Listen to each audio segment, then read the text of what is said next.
Hey, what's up, guys? This is Team Hard Life Captain Alberto Zertuche, and this is the second portion of the trip. And as you saw in the first video, I created a upgraded double drop drum leader. For y'all that are new to the channel, please hit that subscribe button, turn on your notifications, because this is what we do here. We create tackle, go out, test tackle, we destroy tackle, we try new things, we pass on the knowledge. And there's so many times we're out there fishing, and as we learn something new, we share it. And a lot of times we were able to catch it on film, whether it be above water or underwater, because we also too have the ability with our underwater cameras to cast out with them. Now with this trip, I wanted to test a leader before I started going out in other ways and testing new avenues of what's going on. But we have hit a problem, and this is our thought. What is it? Well, you're just gonna have to continue to follow and find out. Gotta bite. I think I got a lot of stress on my mind. It's a nice day to go. Yeah, I gotta learn. I'ma call up the whole team. So with the testing that we were doing, the reason I started a new leader is because with COVID and everything going on with companies bringing in material and or getting workers to produce the materials, we ran into a problem where several of the manufacturers that we use for our hooks for a specific size.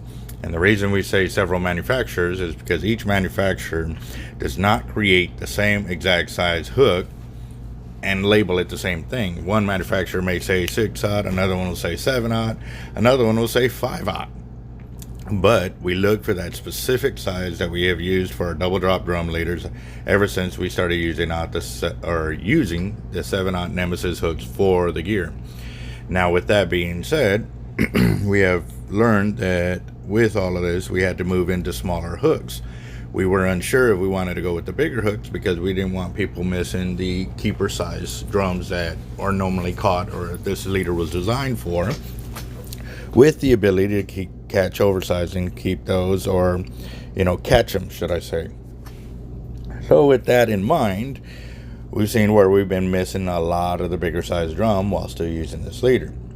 So with me going back to the drawing board and ensuring that when I produce a leader, we can be able to know exactly what it's capable of doing and what it can catch. So I created the double drop with bigger size hooks, and we're gonna go ahead and put it to the test. And in the last video you saw where I smoked that drum in, as soon as it took off, I locked the reel over and I horsed him in. The only fight he got, or any line he was able to pull, was from the rod bowing over, as you saw near the pier. I mean, he was trying, but was not successful. And it was a 35.5-inch black drum, which was just a 1.25 inches shy of the current big drum tournament leader right there. So it wasn't that far behind, of being in a tournament placement. But because it wasn't there was no reason for us to walk it to the front. So I did my safe release, get it back into the water. And that's the other thing too, is you notice normally when somebody catches one fish, everybody will start to check their lines, because that's normally kind of a sign that nobody else is caught, and or they could be missing bait. And one of the things you'll learn when fishing is credit will always be denied, guys. They do not like credit. So let's see how this goes as we continue fishing on. And I'm gonna let a lot of the conversations continue to post, because a lot of it is funny, is us having a good time together and showing what we talk about or experiences and stuff like that. But it is free talk. Nothing's guided. I censor it. I try to keep it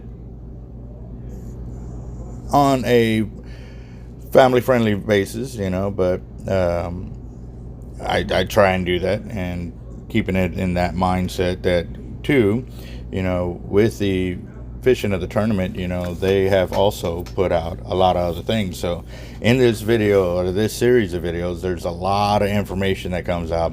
So I'm doing my best to keep it posted, keep it real, and keep it coming. And at the end of the month, you're going to see what it really takes for us to fish these tournaments. How much line, how much time, how much bait, gas, mileage. And when people ask, oh, I want to get into fishing, and how do you do this, and how do you do...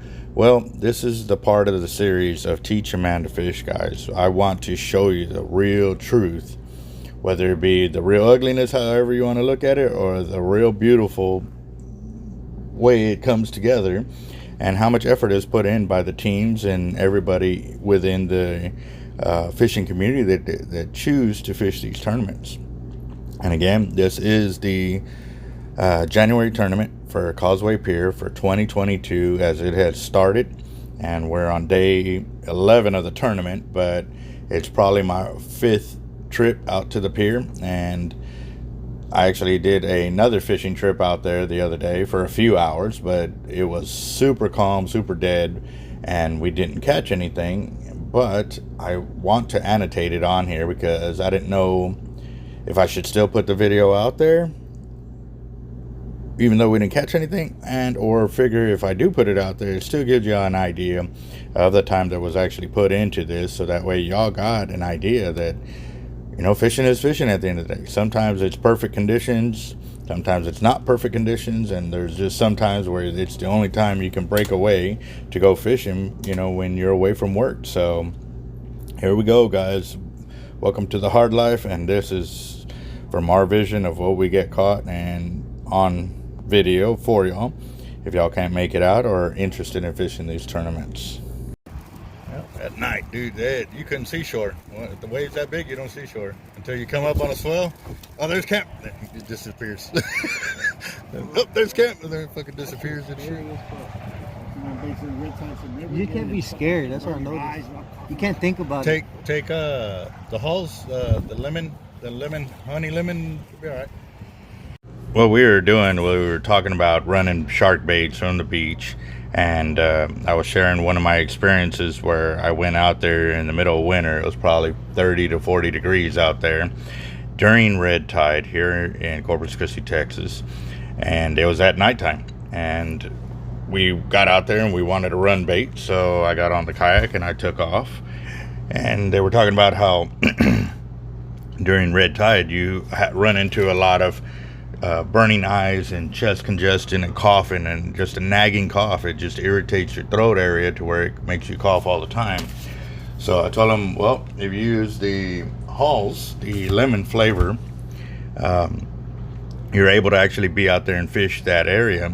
And the thing with red tide is, even though it's in and it has killed a fish in that area, sharks are not messed with. You can actually still go out there and catch sharks during this time period.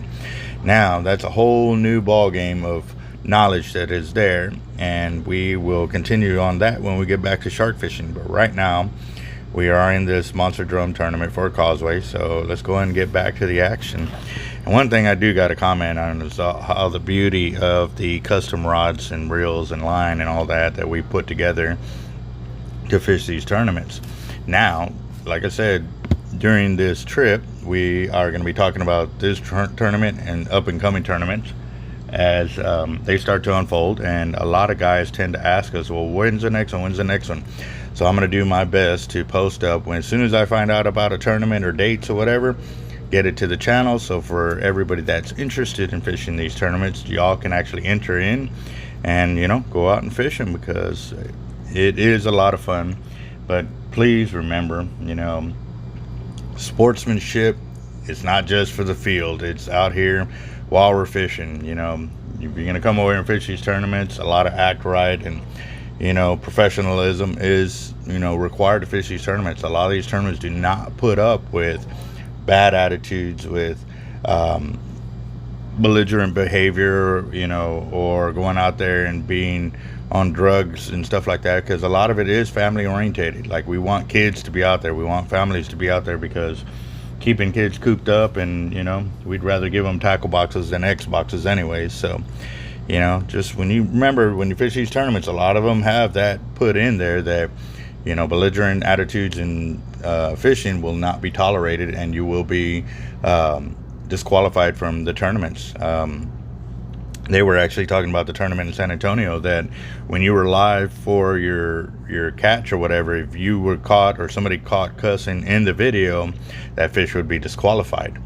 So yeah, it's something that really everybody needs to take into account, and it's their personal choice to, you know, follow the game and or don't follow the game. And just remember, you know, it's all on you guys. You know, it's your choice to be a good sportsman or not.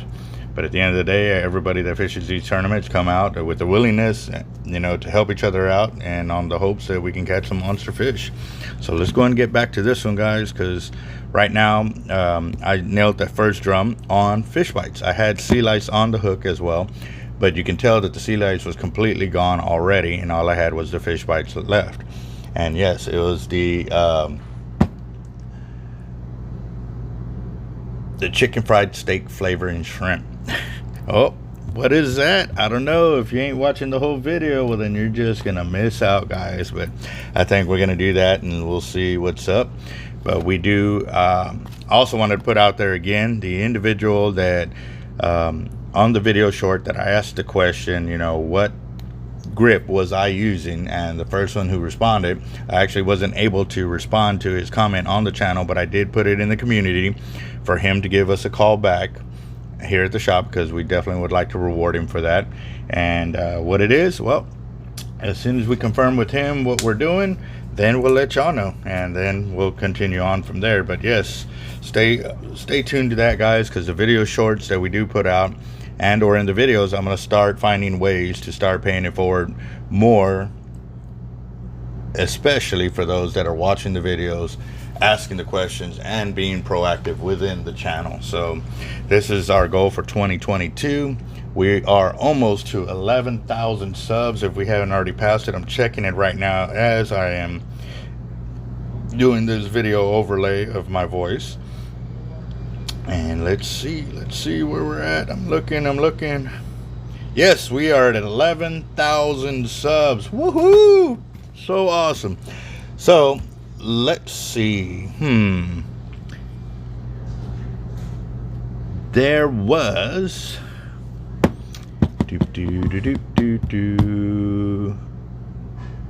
I will have to figure a way to do it in our next prize, guys. So stay tuned for that, as we are like I said, gonna be finding ways, and in each video there'll be a little something for us to decide whether we can do a giveaway or not. But we are definitely going to be doing a lot more, and I'm going to do it in a lot higher frequency than we normally did, of waiting to the big ones. But our next major one will be when we hit 15,000 subs, guys. We were trying to do something last year where if we would have hit it within a certain month period, I was looking at doing 4 MXL Raptors with 4 Team Hard Life rods to choose 8 winners. However, with new sponsors coming on board and a whole new season, we are definitely looking around and seeing what we can do to ensure that we continue to grow.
Dude, that video's gonna go nuts with that.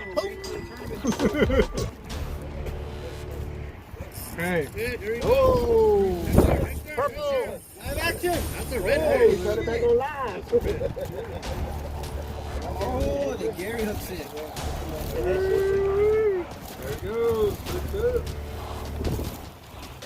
Just a little run.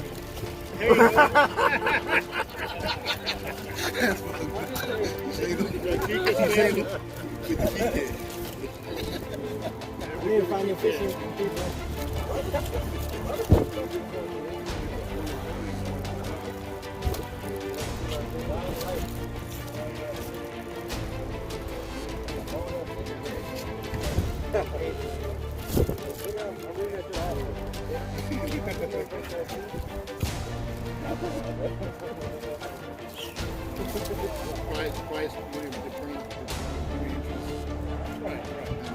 Measurement done by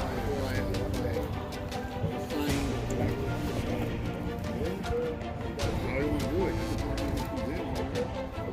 First, like you were saying, first or the two, money or the rest. Albert, how do you do it? That's how it's been done. If you have to teach you, that's what we're talking about. Oh, yo, man. That's a weaving. Is that green right on?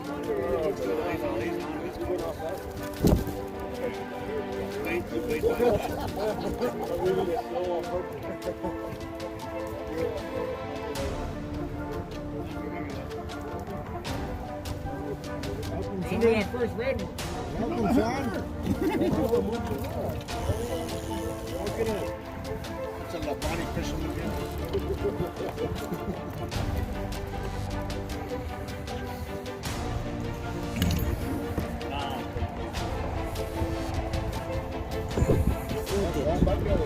I seen it.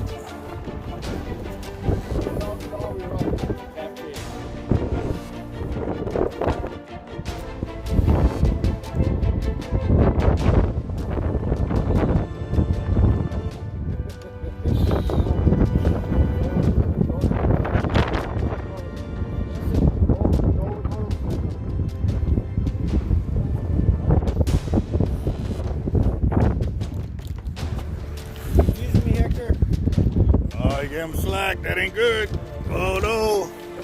Oh no. Oh no. Oh no.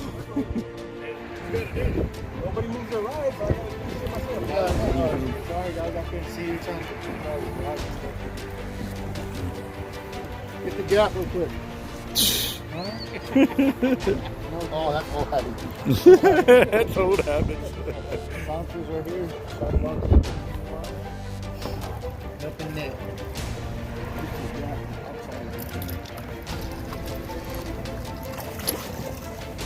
Got it. Good job.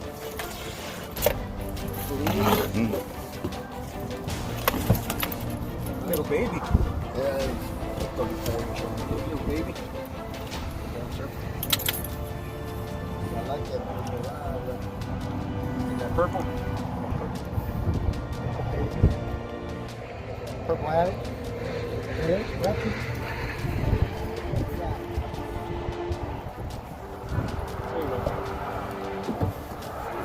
Live right at the right time. Right. Yeah.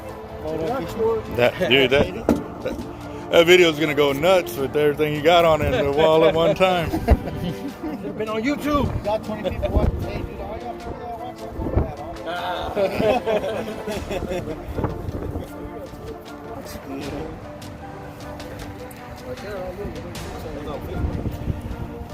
Oh shit, look at the sea on the back. Dancing sea lights. Do the limbo.